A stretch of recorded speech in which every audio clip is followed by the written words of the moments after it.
Well, welcome to MarquetteHoops.com TV show. My name is John Dodds. Tom Pippins is on assignment. Today, it's March Madness is our topic, and our guest today is John Pudner. He's back from the Big East tournament in New York City, where he contributed interesting articles and insight for our website. We're going to talk to him about the results, the three games against St. John's, against UConn, and against Xavier. And we'll also talk about the NCAA matchup against Vermont. Thanks to our sponsor, Moonlight Graham, for making all this possible. Moonlight Graham, modern dental benefits. Well, our guest today is John Pudner. He's back from the Big East tournament in New York City. We sent him on the private jet. MarquetteHoops.com won, and he's back. Thanks to our sponsor, Moonlight Graham, for making all this possible. John, thanks for joining us today. Oh, thanks. And it was great to ride on the jet. Thank you. And you will write articles based on, and you have one up this week about Marquette and some of the analytics that you've looked at. Can you tell us about that? Yeah, so we would try, there are 8 different methods we use. And this isn't like to try to win your office bracket. It's to compare with the teams with experienced coaches winning more this year, or the ones with great point guards, ones that turn people over, things that can make a difference. And the 2 models that are really bullish on Marquette, even have them pegged going to the finals, are there's one that's a point guard variable. I mean, point guards are tremendously important, and obviously this year, with one of the top 5 in the country, some would argue the top, in Kolick, that model says Marquette in the finals loses to Houston. The other one is turnover margin that's very bullish on. That's very key. Kids are nervous in the tournament, and we often see the turnover margin is a big indicator while people are tight. Marquette's got the 3rd best turnover margin in the country, and by that I mean they take the ball away many more times than they give the ball up. And so only Missouri and UCLA are better than that. So that model also takes Marquette all the way to the final game. Now, there are others like experience and, not having NBA-ready players yet that would not be as bullish, but there are a couple of indicators this team could really make that run. Well, it's interesting you say that, because watching the talking heads on CBS in terms of Marquette reaching the final game, there were, I think, Jay Wright had Kansas beating Marquette in the final game on Monday, and that blew me away because we haven't won a game in the NCAA in 10 years. I'm thinking, let's get Vermont, let's win that one, and then build on that one and keep going. But I had these things written down here. So Jay Wright had Marquette in the final game. Dick Vitale had Duke beating Marquette in the Elite Eight. There was Jay Billis had the same thing, and so did Seth Greenberg. So it's interesting. They're located, ESPN is located in Storrs, Connecticut. So I'm wondering if Connecticut is viewed so highly that when Marquette beat Connecticut last weekend, that really biased their judgment. Well, particularly since some people are picking UConn to win the whole thing. And I have them as the hottest team in the country, despite us beating them. If you look over the last few weeks, they're back to their early season form. So it's interesting that the team we just beat in basically a road game is picked to go all the way. Understandably, they have components. It is interesting that a lot of people are picking Duke as the team that beats us. I've seen that on a number of them. Just feel like they're hot too. Shire pulled things together. Interesting side note or value add, the history of value add, the greatest player in the last 20 years was Anthony Davis. No surprise there. I'm sorry, the second greatest, Anthony Davis. The best player for value in my system is John Shire, the best college basketball player. And, certainly not an NBA guy, but just the perfect college player. So the guy knows the sport. I'm not as bullish on Duke, which I'm glad, since they could be on the path. Obviously they were hot, but won a very weak ACC this year. So, I think winning the Big East was tougher than winning the ACC. Doesn't mean they wouldn't present matchup problems, but I'm a little more worried about another road game, potentially Michigan State Sunday, down in Ohio State's gym, where they're going to have that place flooded. So venue's one factor, and that's a tough one for us. That'll be a tough crowd if that's the game. That's right. We're talking with John Pudner, our super Marquette fan, value add, political consultant. He's a jack of all trades, now living in Milwaukee. and we sent him to the Big East tournament. And Marquette had won the Big East regular season outright, the conference outright. So you come to the conference tournament, and I've always been kind of skeptical about conference tournaments. I remember Al McGuire would say, why are you risking life and limb of your team to go to play 3 games or 4 games in 4 days, risk the life and limb and health of your team when the big enchilada is next week in the NCAA? And so I'm always a little skeptical and have seen the negatives of this, but everything seemed to fall for Marquette, and what an accomplishment winning the Big East tournament. Let's look at they had the morning session last Thursday at noon, and they played St. John's. And then worst case scenario, St. John's is playing a home game, and the game went into overtime. Those were like, oh no. So take it away. What were your comments being there at MSG?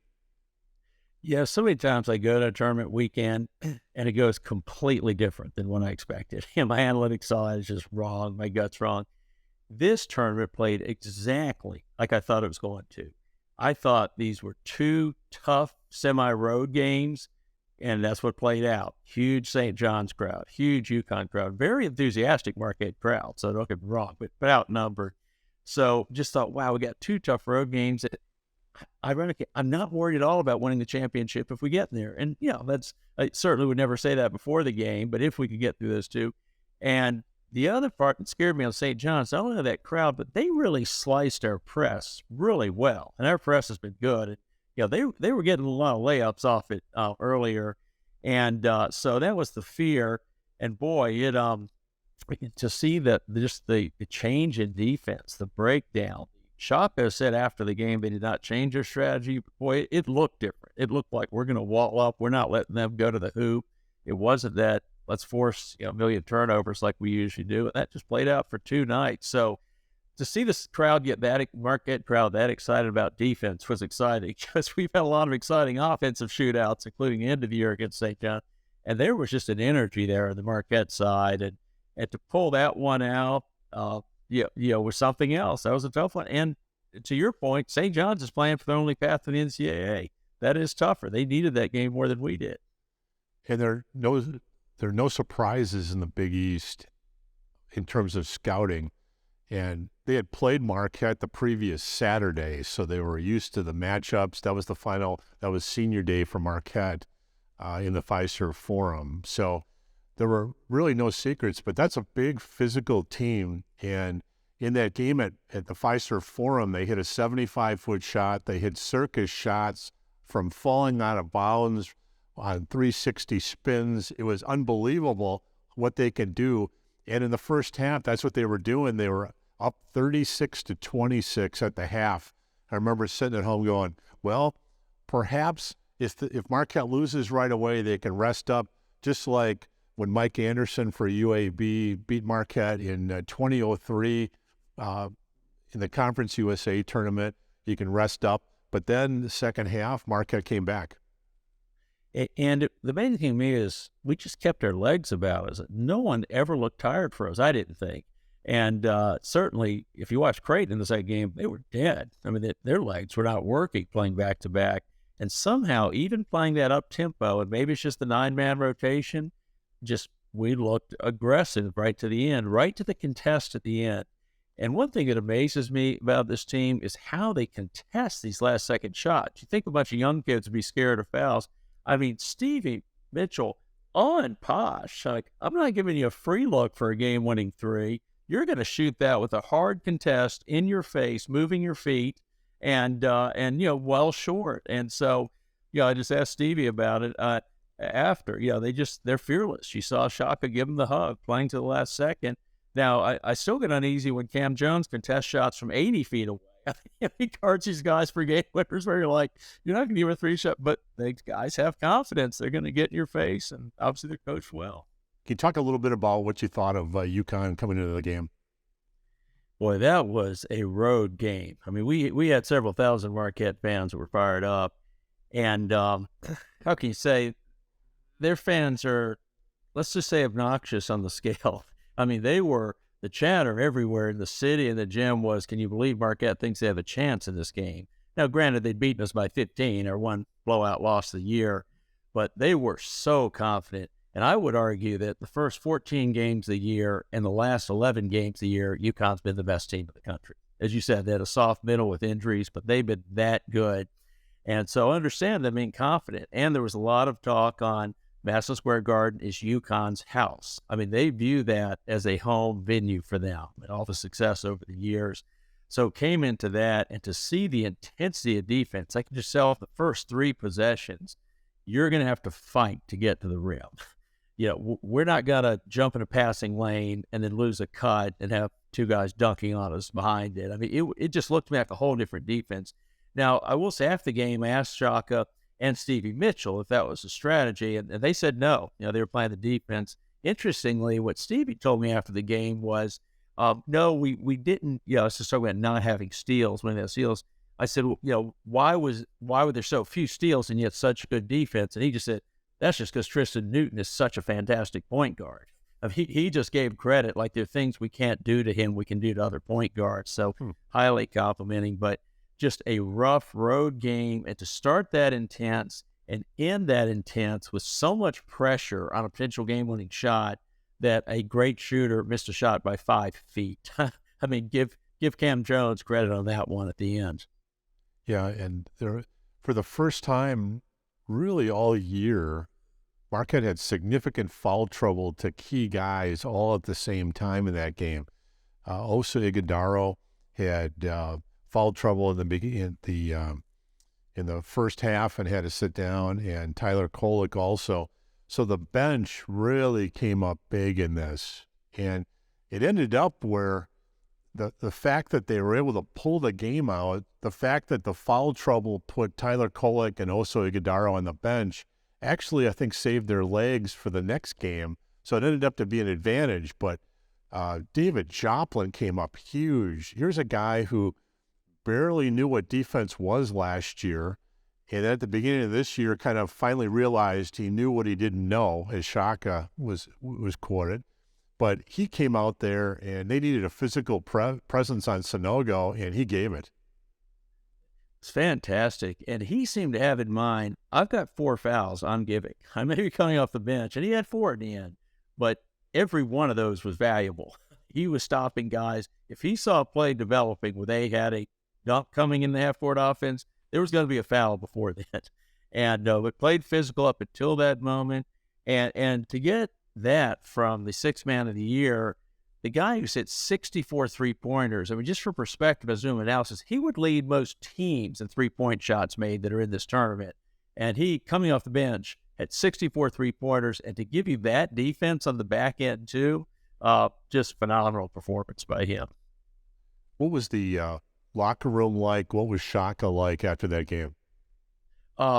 They were excited. They finally let loose a little on the resentment they felt toward the being dismissed in this game by the media, by people in the city, that there was almost this foregone. Obviously, this is the UConn from early in the year. They're on a roll.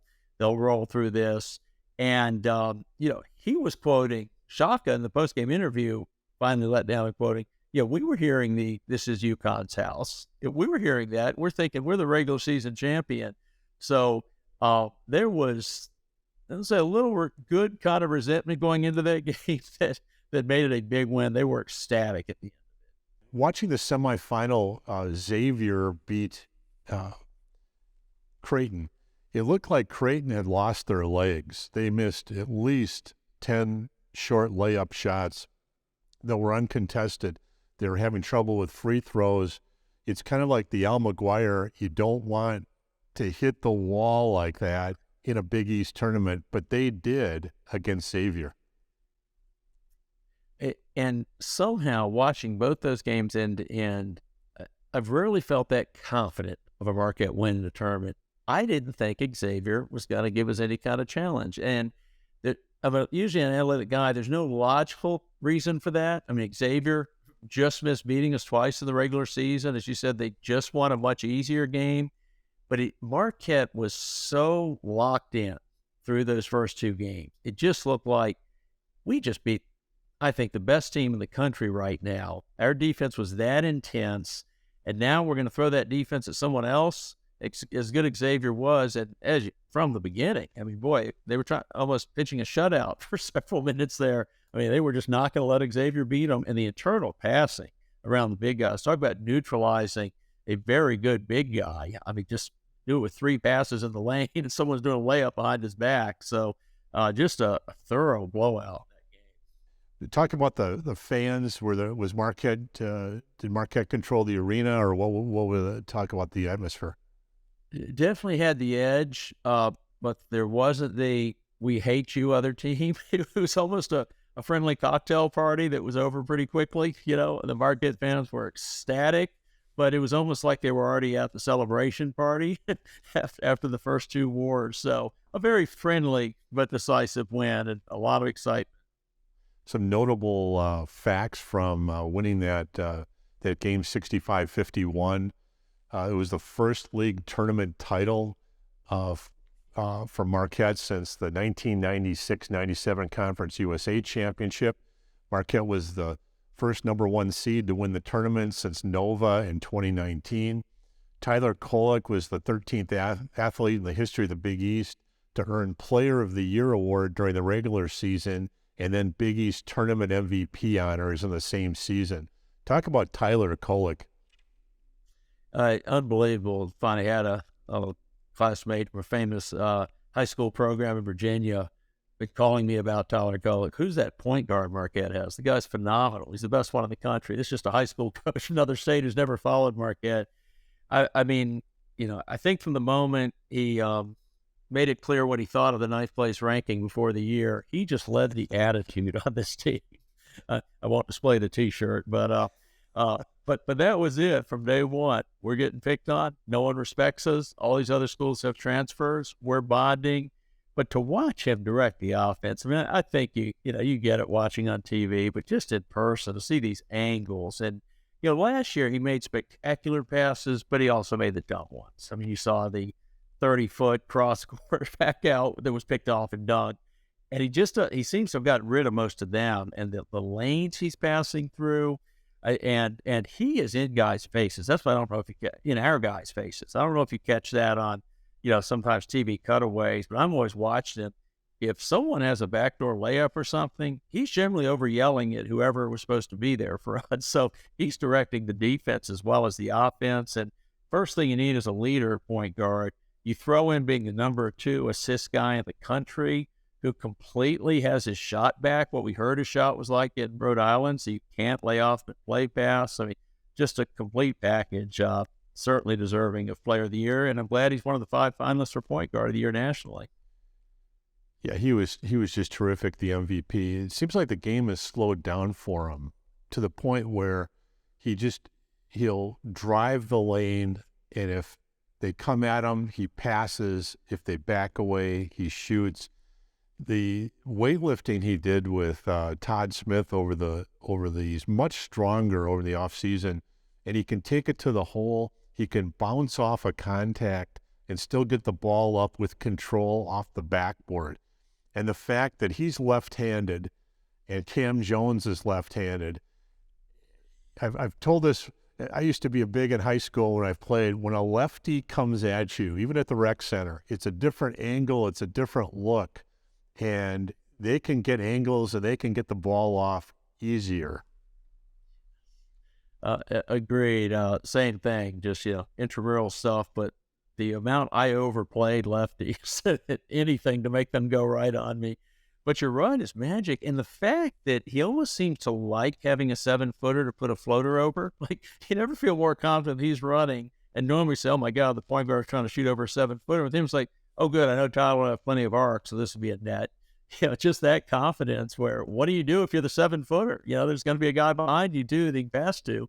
And, game winners. I mean, he can be a scorer whenever he wants. So Marquette returns from New York for the selection show on Sunday and gets a second seed. They're rated 6th. It's been a magical year when it exceeds expectations this far. it's amazing. So they're set up at Columbus in the East Regional. Talk about the bracket or what you think their positioning is, or a little bit about Vermont if you have info on it. Yeah, Vermont, I was there in 2019 to watch Vermont. And let me tell you, they would have killed us that night. That was the night that that Murray State ran over us. There's a great poster, I think, of Joey Hauser playing defense during that with John Morant dunking on him. But yeah, we got run out of the gym. And then I watched Vermont outplay Florida State for 30 minutes, and we're beating them for 30. And, they end up losing to them by 6 or 7. And then Florida State destroys Murray State. So I joke in the piece I've got up, if you did comparative scoring for that weekend, Vermont was 40 points better than Marquette. If you compare the 3 scores, obviously comparative scoring doesn't really work, but they were that much better. Now, that was up in New England, so they had a huge crowd there. Boy, I'm sure they traveled well, but that was a drive for them. These games, when you've clearly got the overall edge, you just look for that hot three-point shooting. Their last 3 tournament games, they've had incredible three-point shooters. I mean, 5 of 6 or 6 of 7, or one year, one of these 3 shot 50% on threes as a team. So they've got to light up on threes. They got 3 really good three-point shooters, none of them as good as Cam. And so that's what you worry about. But the trend, if I'm a Vermont fan, I'd be saying, hey, we've had 3 straight games against power teams where we've been up with 10 minutes to go. 3 tournament games in a row in the opening round. Lost them all, but battled. But the margins of their last 3 losses, lost by 10 to Purdue, by 7 to Florida State, and then by 4 to Arkansas. And, so in their mind, their trend, they're getting 3 points closer every game. So, we can't let them get on a roll on threes. That's the kind of game they need to play to pull an upset. Really, anything can happen in these tournaments. And I just recall the Utah State game from a decade or so ago. We beat them by 1. Now, and that was an all-senior team, as I recall. And, of course, some of those schools, a lot of Latter-day Sound, Southwest, they've already been on their mission trips. They're men. I mean, as you said, they've knocked on doors for 2 years before going to college to play their 4 years. And that Utah State team, we beat them by 1. That was one of the Wesley Matthews and the 3 Amigos and all. So that's the kind of game you get scared of, and we weren't even as young then, but they were older. They were 2-3 years older than us. So, that is the kind of game. These guys feel like 3 times our program's been a huge underdog in the last 5 tournaments. 3 times we've had a chance to win. In the last 10 minutes, we've been ahead. Let's just finish one out. That's where they're going. So I'm sure they're going in confident. And we do have experience as one of our criteria, and that is one that hurts Marquette. Because if you go 9 deep, we are the youngest team in the tournament. I do a little different. I go 6 deep, and we're one of the youngest 5. But nonetheless, it's amazing the close games that Marquette has pulled out as a young team. We lost our first 4 games that were within 5 points. We've won our last 5. Just to see the growth of the team over the year, and it's amazing. But does at some point catch up a little? They look awfully loose out there, but we saw a little at St. John's first half. That was the first time they looked young all year, I thought. We just don't want a half like that. You think, boy, there's just nothing like the pressure of an NCAA tournament game. And the concern I'd add is, remember, the players we have who have been through one game, it was a nightmare. I mean, if your only memory of an NCAA game was UNC, that's not a good memory. And you just worry if a couple things go wrong. That's where does the young team get nervous, and do the sophomores say, oh, here we go again. The freshman goes, wow, this is different. It seems like Shaka has them loose. The team seems loose, but as you said, and let me tell you, any of your watchers out there who think they're going to the game in Columbus, you better make sure you got tickets. That thing was at 97% capacity. Michigan State is flooded down there. And while that isn't Vermont, they'll be cheering for Vermont in our game because they'd rather play them second round. So this is going to be a hostile environment again, basically our 3rd semi-road game. Marquette was only allocated 100 tickets for this game because the demand is so high from people driving down from Michigan, as well as a lot of Marquette fans going. But another hostile setting, and got to get through it against the veterans the first game, and then against a very hostile crowd the second game to get there. And our show is broadcast on Saturday. This is the day after, so that Vermont game has been completed. We're hoping Marquette beat Vermont. So now you're looking at either USC or Michigan State. Now, It's a good point about Michigan State having a big crowd at that game. They'll be playing it on Sunday, time to be determined. And I saw John Rothstein on CBS, and he was saying that USC would be the really difficult matchup for Marquette, given their length, their athleticism, and the fact that they were in an Elite Eight 2 years ago. So he thought that that was a bad matchup for Marquette, USC especially. So what's your take on those two teams? Yeah, picking your poison there. Yeah, I do get nervous on the semi-road game. That being said, I wrote early, on your pages this year that Marquette was one of the best 10 performing teams on the road, even through half the season. I mean, just even like the close loss at Purdue. So we've handled the crowd well all year, but that is a factor. And of course, you're going up against Izzo. The interesting thing about Izzo is he never loses in the Sweet 16 or Elite Eight. I mean, you sometimes get him opening weekend, and then you get him in the Final Four. But he just has this incredible streak that he never loses a Sweet 16 or Elite Eight game. So I'm glad we're getting him, I guess, first weekend as opposed to a Sweet 16 game if it's him. But yeah, the crowd and the energy they'd have. Nate Silver has a good stat that for every 1,000 miles a team travels, they lose a point on average. So obviously, having USC on the road, you've seen sometimes their struggles going out west. That's an advantage. But yeah, Jay Billis said something interesting running through his brackets. He said, I never look at where the game's played. I know I should. And that is one of the factors, at least, even though USC, I think, is a little tougher matchup at a neutral site. Is that offset by us probably having a big home advantage if Michigan State's gone? So pick your poison. Either are tough, and certainly wouldn't talk cocky against either team because they can both get you. Well, John, thank you very much. We appreciate it. We've been talking to John Pudner.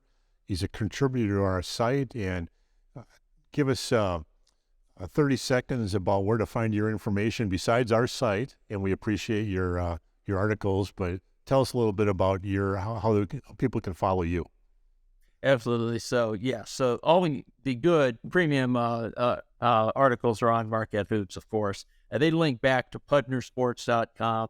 I'd say for any of you more geeky readers who like stats, maybe you go right to pudnersports.com sometimes because we do a lot of tables and breakdowns. If you're into that, that's very statistically based. We do baseball too. It's just basketball, baseball.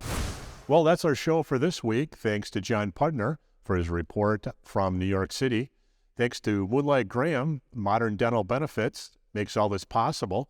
If you'd like to see archives of our previous shows, go to our website, marquettehoops.com. In the upper right-hand column, you can just look at that, click on it, and all the old shows will be there. Also, on the left-hand margin, you can sign up for our newsletter and be kept abreast of breaking stories and future guests on the shows. Just drop your email in that widget. Sometimes it takes 2 times to get through, so please be patient with that. If you have an idea for a future guest, just send me an email to dodgeonsports@aol.com. Until next week, thanks for watching.